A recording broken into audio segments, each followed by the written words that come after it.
पंडित बलराम से उनकी पत्नी माया काफी समय से एक हार की मांग कर रही थी। हर बार पंडित उनकी बातों को टाल देते थे। वो कभी अपनी पत्नी से यह नहीं कह पाते थे कि उनके पास हार खरीदने के लिए पैसे नहीं हैं। वे हमेशा कहते, घर में हार रखने से चोरी हो जाता है। ऊपर से हमेशा जौहरी हार के दाम को बढ़ाकर ही बोलता है।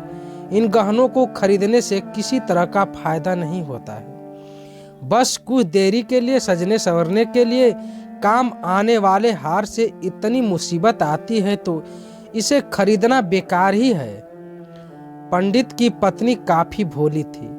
वो हमेशा अपने पति के इन बातों में आ जाती थी, लेकिन दूसरी महिलाओं के पास गहने देखकर उसके मन में होता था कि काश मेरे पास भी ऐसा जेवर होता। वैसे पंडित थोड़ी मेहनत करते तो अपनी पत्नी के लिए हार खरीद सकते थे, लेकिन उन्हें सिर्फ भोजन करना और आराम करना ही पसंद था। वो अपने आलस्य के कारण पत्नी की चार बातों को सुनना भी बुरा नहीं मानते थे।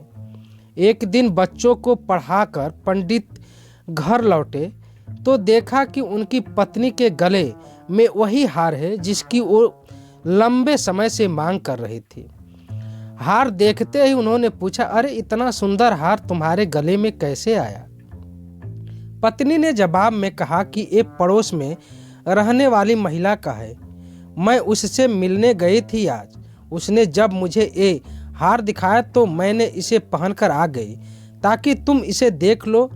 मुझे बस ऐसा ही एक हार चाहिए। पंडित बोले, पगली, तुम किसी दूसरे का इतना महंगा हार लेकर आ गई हो।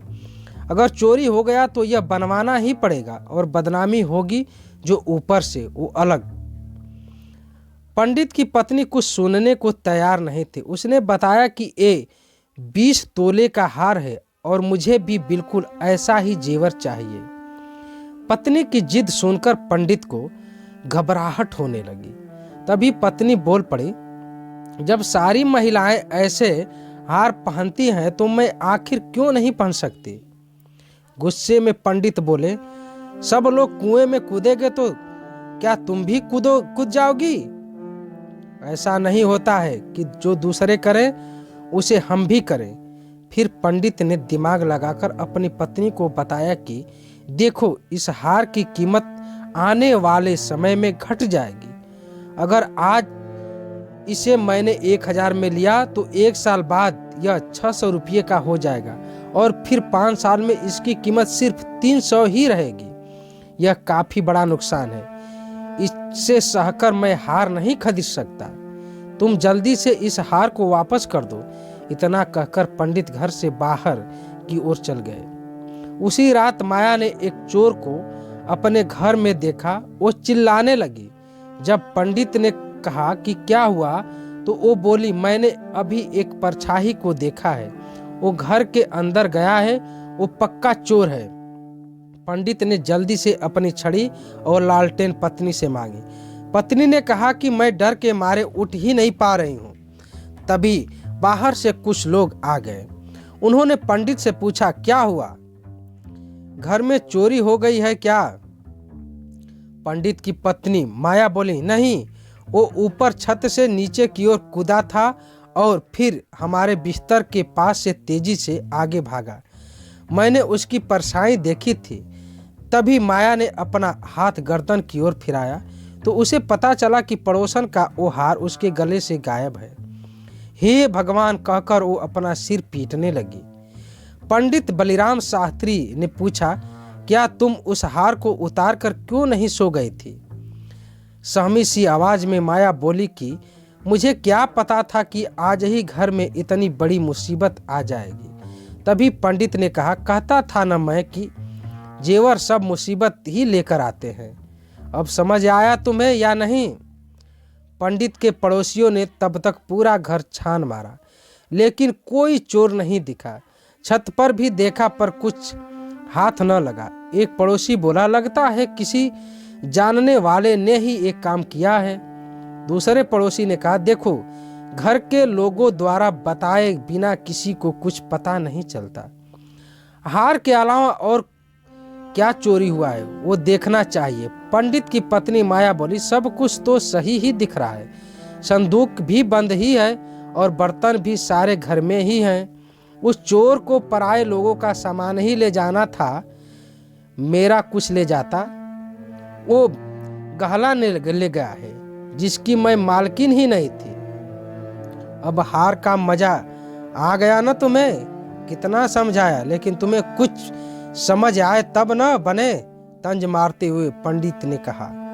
माया बोली, पूरे 20 तोले का था, अब कह दूंगी उसे कि चोर ले गया, जो लेगी हार के बदले ले ले। पंडित ने झल्लाते हुए कहा कि तुम्हें बदले में हार ही देना पड़ेगा। पत्नी ने पूछा कि इतना पैसा तो है नहीं, इसका इंतजाम कैसे होगा? पंडित बोले, कुछ न कुछ तो करना ही पड़ेगा, नहीं तो बदनामी होगी। तुमने उसका गहना रखकर बहुत बड़ी भूल कर दी है।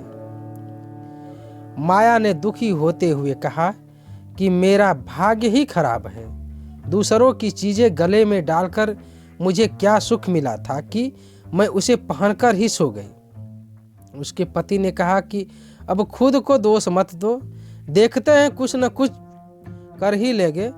पड़ोसी से कह देना कि जल्द ही उनका हार उन्हें मिल जाएगा। इतना कहने के बाद पंडित जी सोचने लगा कि आखिर ऐसा क्या करें कि उस हार की कीमत का पैसा जुट जाए। उसके बाद पंडित ने अपने ज्ञान से धन कमाना शुरू कर दिया। पंडित को उस हार की रकम चुकाने की इतनी चिंता थी कि उन्होंने दिन में सोना तक छोड़ दिया था। बच्चों को पाठशाला में पढ़ाने के बाद श्रीमद् भागवत की कथा करते और फिर लोगों की कुंडलियां सब देखते। इतना करते करते देर रात तक जागते और फिर सुबह पाठशाला में बच्चों को पढ़ाने के लिए चले जाते। इस तरह दिन रात एक करके उन्होंने 6 महीने तक किसी तरह से उस हार की रकम जितना पैसा कमा लिया। जैसे ही हार की रकम पूरी हुई, पंडित सीधे ठीक वैसा ही जेवर खरीद कर ले आए और अपनी पत्नी के सामने रख दिया। पंडित की पत्नी माया पहले तो हार देखकर बहुत खुश हुई, फिर उसने पंडित से पूछा कि आप गुस्से में दे रहे हैं क्या ये हार? जवाब में पंडित ने पूछा, गुस्से और नाराजगी जैसी क्या बात है? उसका हार हमारे घर से गायब हुआ था, तो उधार तो चुकाना ही होगा ना। इतना सुनकर पंडित शास्त्री की पत्नी बोली, नहीं, ये उधार नहीं है। पंडित ने कहा, चलो उधार न सही, बदला तो है ना, जाओ उसे ये दे आओ। उसकी पत्नी बोली, नहीं नहीं, ये बदला भी नहीं है। गुस्से में पंडित ने पूछा, अब तुम ही बता दो कि क्या है। पत्नी माया ने कहा कि यह आपकी तरफ से मुझे दिया गया तोहफा और निशानी है।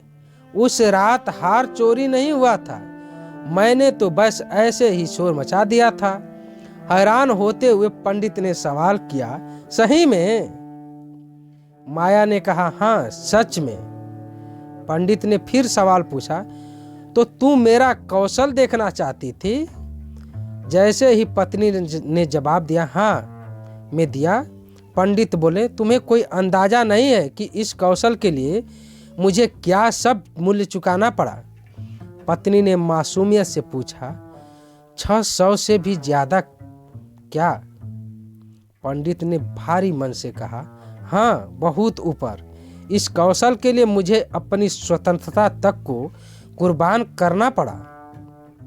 कहानी से सीख, आलस्य में इंसान कई बार अपनों की इच्छा पूरी नहीं करता है, लेकिन जब उस पर जिम्मेदारी का भार पड़ता है तो वो उसे किसी भी तरीके से पूरा कर लेता है। साथियों, कहानी सुनने के लिए धन्यवाद।